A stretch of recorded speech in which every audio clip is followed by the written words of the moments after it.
Hello बच्चों, let's read this question. Question says, which type of genetic disorder can be determined as dominant or recessive through pedigree analysis? Chromosomal disorder, polygenic disorder, Mendelian disorder या फिर complex disorder. तो हम इसका पहले की concept लिखेंगे। की कॉन्सेप्ट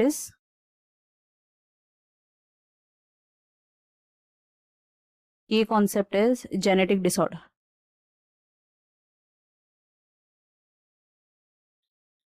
जेनेटिक डिसऑर्डर डिसऑर्डर जो होते हैं दो टाइप के होते हैं। एक तो होता है मेंडेलियन, दूसरा क्रोमोसोमल। तो मेंडेलियन में क्या होता है? मेंडेलियन जो डिसऑर्डर होता है इसमें ऑल्टरेशन हो जाता है या फिर म्यूटेशन एक सिंगल जीन में। ऑल्टरेशन और म्यूटेशन इन सिंगल जीन। और इनहेरिटेंस पैटर्न को हम कैसे ट्रेस कर सकते हैं इसमें? By pedigree analysis. Inheritance pattern can be traced by pedigree analysis. इसमें कौन कौन सी डिजीज होते हैं, कौन कौन से डिसऑर्डर्स होते हैं? इसमें दो टाइप के होते हैं। एक होता है सेक्स लिंक डिसऑर्डर या एक्स लिंक डिसऑर्डर, और दूसरा होता है autosomal disorder. Autosomal sex link disorders कौन कौन से होंगे? ये होता है आपका colour blindness, haemophilia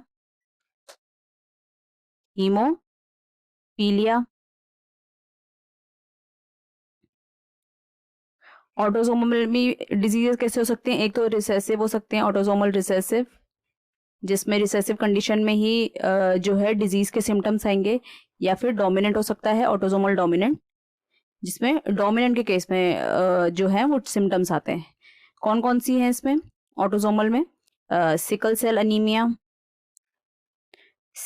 anaemia, phenyl ketone urea,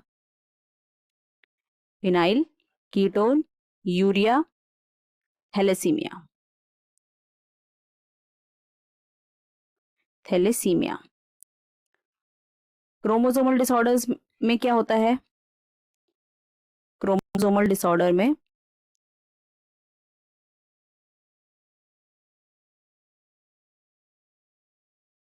हो जाएगा किसी क्रोमोसोम का एब्सेंस या फिर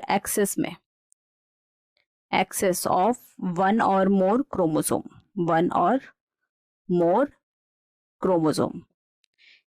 इसमें कौन कौन से डिसऑर्डर्स होते हैं? एक होता है आपका down syndrome,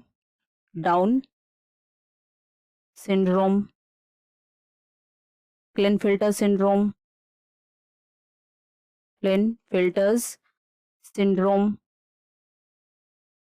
Turner syndrome.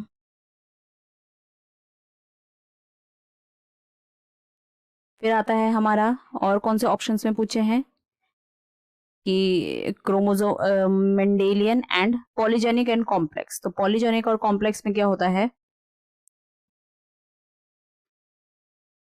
Polygenic disorder जो होता है ये भी एक जेनेटिक कंडीशन होती है। इसमें सेम टाइम पे बहुत सारी जो जीन्स होती हैं वो एक्ट करती हैं। Action of many genes at the same time। इसमें कोई भी जो जीन है वो ना डोमिनेंट होगी या रिसेसिव नहीं होगी। No single gene is dominant और रिसेसिव। इसका एग्जाम्पल क्या हो गया? आपका एग्जाम्पल है इसमें कौन कौन सी डिजीज आती है? आपका हाई बीपी आता है, hypertension, coronary heart disease, heart disease, diabetes, ये सारी जो डिजीज आती हैं किसमें आती है? पॉलीजेनिक डिसऑर्डर्स में। डायबिटीज। फिर हमारा लास्ट क्या है? हमारा है last is complex disorders. Complex disorder में क्या होता है कि ये कंडीशन होती है जब ये अराइज किसकी वजह से होती है? एक तो मल्टीपल जेनेटिक और एनवायरमेंटल फैक्टर्स की वजह से।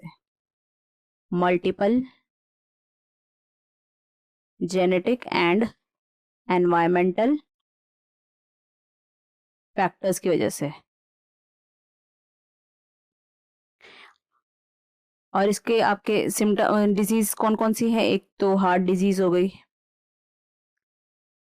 और डायबिटीज, कैंसर एक्सेट्रा। अब आ जाते हैं हम ऑप्शंस में। ऑप्शंस में हमसे पूछा था कि वो कौन सा जेनेटिक डिसऑर्डर होता है जो जिसको can be determined as dominant और recessive through pedigree analysis. Pedigree analysis में हम किस में करते थे?